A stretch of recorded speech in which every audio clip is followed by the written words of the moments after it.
Vamos lá então, a parte do teorema de Stevens vai relacionar para a gente a pressão, por exemplo, no fundo de um determinado reservatório que contém um determinado fluido. Preciso pensar que se esse reservatório estiver aberto, aqui vai exercer uma certa pressão, aqui na superfície do líquido, que é chamada pressão atmosférica. Mas se eu tivesse esse ponto ligeiramente mais abaixo também, eu também poderia usar a mesma equação que eu vou apresentar agora. O que eu estou querendo mostrar para vocês? Sabe quando você mergulha muito fundo, que você sente uma pressão muito grande em cima de você? Isso por quê? Porque quanto maior a profundidade que você se encontra num determinado fluido, maior vai ser a pressão exercida em cima de você. Isso por quê? Porque você tem uma coluna de líquido além da coluna de ar que está sendo exercida em cima de você.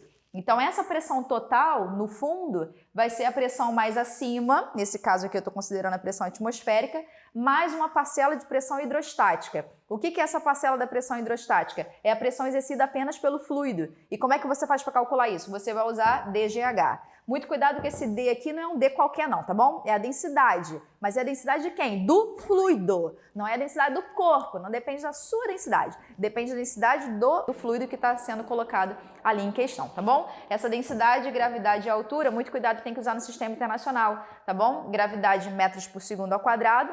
Esse desnível aqui, né? Sendo em metro, então automaticamente você precisa colocar essa densidade em quilograma por metro cúbico, metros cúbicos, perdão. E aí você fica atento porque se a questão te fornecer uma unidade ali que está trocada, você vai precisar multiplicar por 10 elevado a 3, tá bom? Bom, aqui eu queria que a gente falasse sobre os pontos isóbaros. Pontos isóbaros, para a gente, significa que são pontos que possuem a mesma pressão quando eles têm um determinado fluido. Repara que os dois aqui estão numa mesma profundidade, ou seja, eu tenho a pressão de W igualzinha à pressão de Z, tá bom? Então, a pressão de W é igual à pressão em Z. Isso porque eles estão no mesmo fluido e estão na mesma profundidade, tá bom? E agora eu gostaria de comparar essas pressões que a gente tem aqui no nosso reservatório. Bom, comparar e dizer se é maior, se é menor, se é igual, né? Então, o mais para baixo, que é o B, vai ter pressão maior. Então, pressão em B vai ser o quê? Maior do que a pressão em W, que é igual à pressão em Z, que é maior do que a pressão mais acima lá, que é a pressão A. Tudo bem até aí?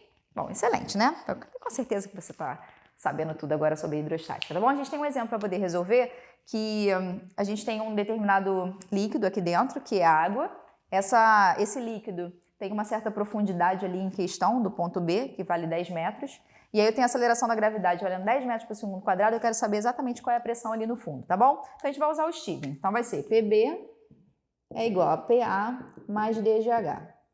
Esse PA é a pressão mais acima e o DGH é a pressão exercida pelo líquido, tá bom? Aquele fluido que está ali. Então a pressão no ponto B vai ser a pressão no ponto A, que é a pressão atmosférica, só que está em ATM. Então a gente precisa converter, lembra? Para Newton por metro quadrado. Então aqui vai ficar 1 vezes 10 elevado à quinta, mais densidade da água é 1, só que é 1 que? Grama por centímetro cúbico. Aí você tem que lembrar de trocar para quilograma metro cúbico. Então multiplica por 10 a 3. 1 vezes 10 a 3, vezes a gravidade que é 10, vezes a profundidade aqui, que vale 10. Bom, trabalhando aqui, vai ficar 1, 10 a quinta, mais, ó, 10 a 3, 10 a 4, 10 a quinta. 1 vezes 10 a quinta. E aí eu percebo que as potências são iguais. Então eu posso trabalhar aqui, ó, PB é igual a 2 vezes 10 a quinta Newton por metro quadrado, que é a mesma coisa que 2 ATMs. O que eu posso te passar de bizu agora? É que a cada 10 metros na água, a pressão vai aumentar sempre 1 ATM. Por exemplo, se eu tivesse aqui 20 metros, eu teria 2 ATM de água, né, de pressão de líquido, mais 1 lá de cima, que seria a pressão atmosférica. Se por acaso isso aqui tivesse fechado, eu desconsideraria a pressão exercida pelo ar e consideraria apenas a pressão hidrostática, tá bom? Bom, espero que você tenha compreendido o nosso conteúdo.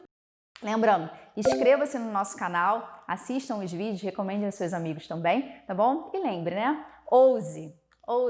A gente está aqui para poder transformar vidas através da educação. Um beijo, Audi!